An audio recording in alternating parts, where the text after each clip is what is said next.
Okay. Yeah, that's not how we obviously expect that to go tonight. And I guess it's just simply it's on all of us together. It starts with me, and we got to be better, and got to coach better, and get our guys, in the right mindset. And I thought we did a good job defensively early on, forcing them into field goals. Gave us a chance. There right at the end of the half, and even going into the third quarter.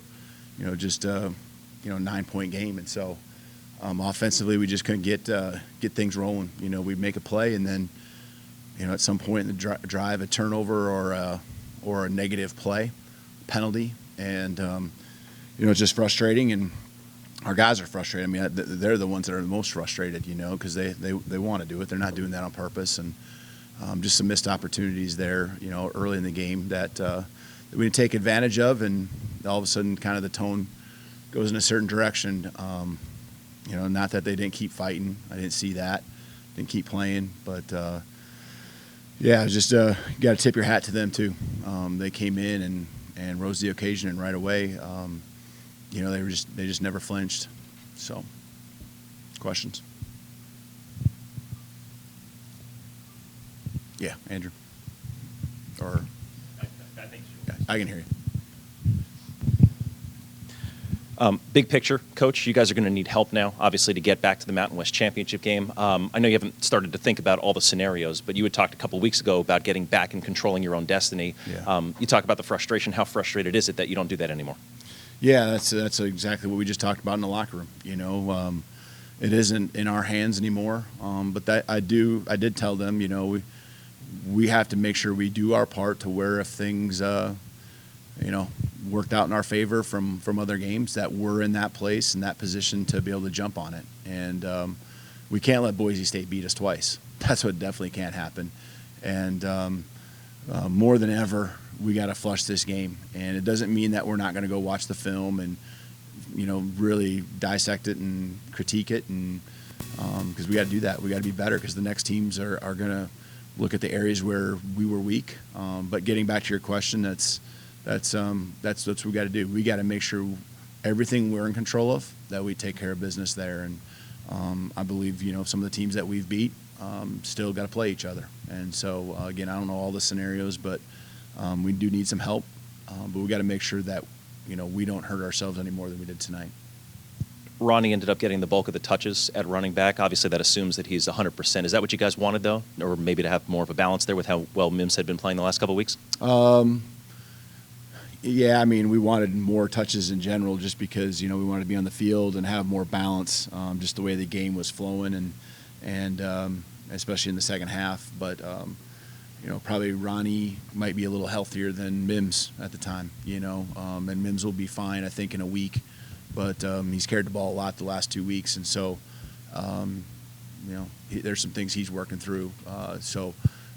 Ronnie, I think, at the end of the week here was feeling pretty good.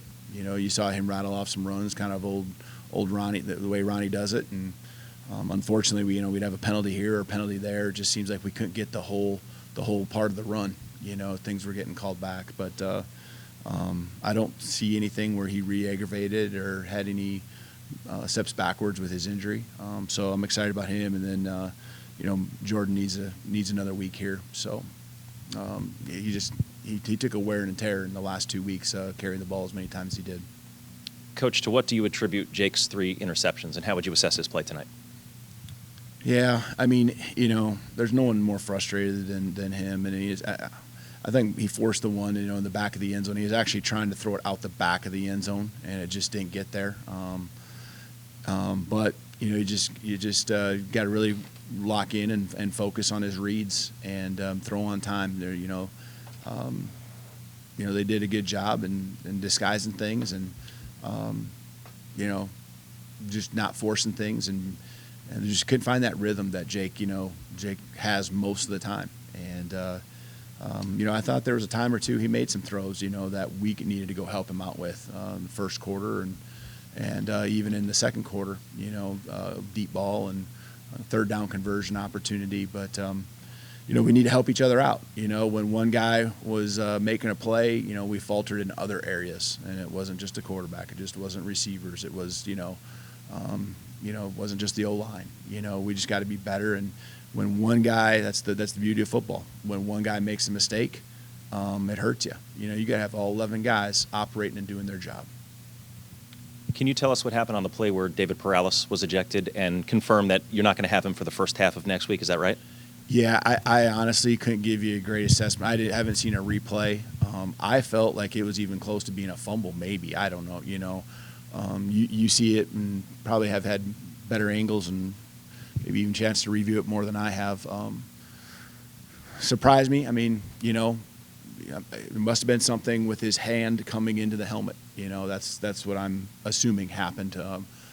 From my angle, I thought he hit the ball, but I don't think it it must have been a helmet to helmet, I guess, if he was ejected. So there's some things I don't even know on that, Andrew.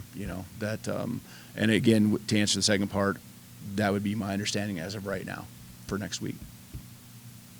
Any final questions?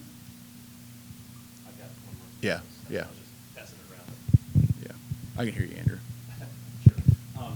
Coach, there was an incident that involved Coach Inge on the sidelines. It seemed like there were some heated words that were discussed, maybe some shoving going on. Can you let us what happened there? I mean, I think one guy was thinking we scored, and the other guy knew that there was a penalty, and I think it was just some misunderstanding of one guy was excited and the other guy was trying to get the attention of what had happened. So I didn't see the flag, honestly, until after we scored. I thought we scored a touchdown. I was ready. So I think there was some of that. And then all of a sudden it's trying to get the attention hey, we got a penalty back here. And I think one thought there was excitement and celebration, and the other was no, we got a penalty, and they're just, that's my understanding of it too, from what I heard. And I was on their side of the headphones, So, a lot of excitement one way, frustration on the other, misreading of what the body language was, to be honest with you. So. Thanks, Coach. Yep.